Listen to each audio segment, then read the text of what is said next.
انسانی زندگی اثرات لیتی ہے، اچھے اثر بھی ہوتے ہیں، برے اثر بھی ہوتے ہیں۔ انسان کو موسم کا اثر بھی ہوتا ہے، انسان پر اس کے خاندان کا اثر بھی ہوتا ہے، انسان پر صحبت کا اثر بھی ہوتا ہے۔ بالکل اسی طرح انسان پر اس کی نیکی کا اثر بھی ہوتا ہے اور گناہوں کا اثر بھی ہوتا ہے۔ نیکی دل کو سکون دیتی ہے، گناہ انسان کو پریشان کر دیتے۔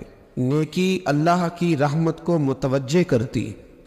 پھر حالت یہ ہوتی ہے کہ انسان اپنی ان پریشانیوں کا حل کہیں اور ڈھونڈتا پھرتا ہے، حالانکہ جب گناہوں کی بیماری لگے تو اس کی شفا توبہ میں ہوتی، اس کا حل اللہ کے حضور معافی مانگنے میں ہوتا ہے، پہچاننے میں ہوتا ہے کہ مجھ سے کہاں غلطی ہو گئی، کس جگہ جا کے کمزوری میں نے دکھائی۔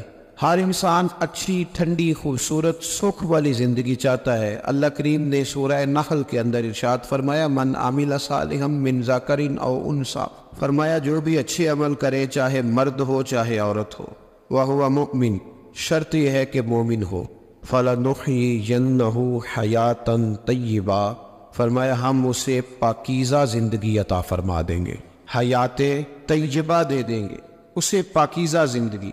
شرط کیا ہے؟ من عاملہ صالحا، نیک عمل کرے۔ کون سے عمل کرے؟ اٹھنا بیٹھنا، کھانا پینا، چلنا سونا جاگنا محتاط ہو اس کا، وہ نیکی کرے۔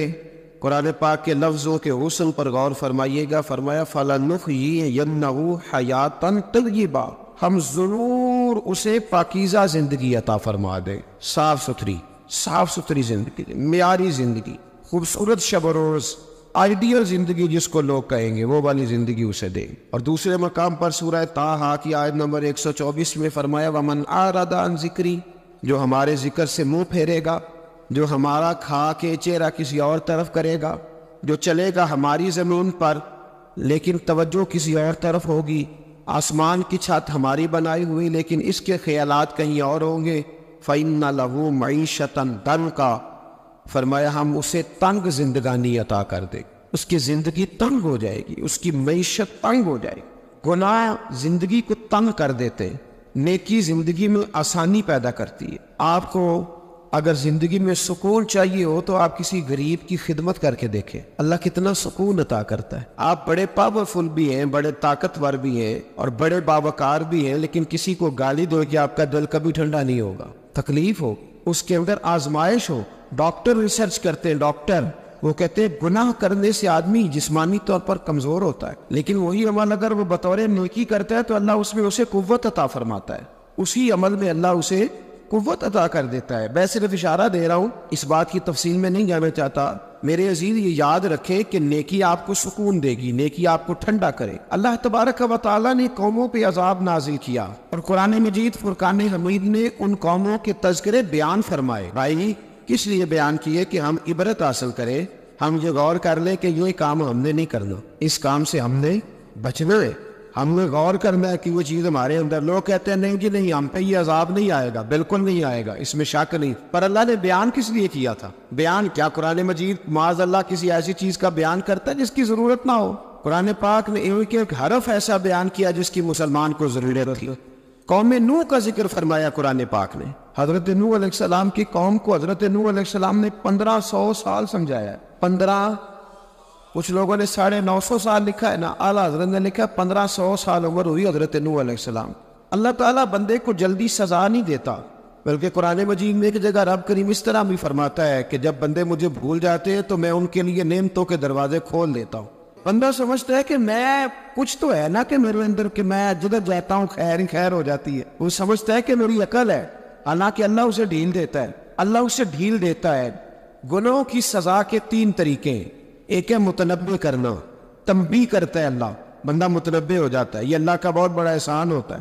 ایک ہوتا ہے مہلت دینا، اور ایک تیسرا ہوتا ہے اللہ خفیہ تدبیر کرتا ہے۔ تھوڑا سا سمجھیے گا، انسان پر کوئی آزمائش آئی، فوراً اس کی چھٹی اس نے کہا کہ وہ فلاں جگہ غلطی کی تھی تب ایسا ہوا ہے۔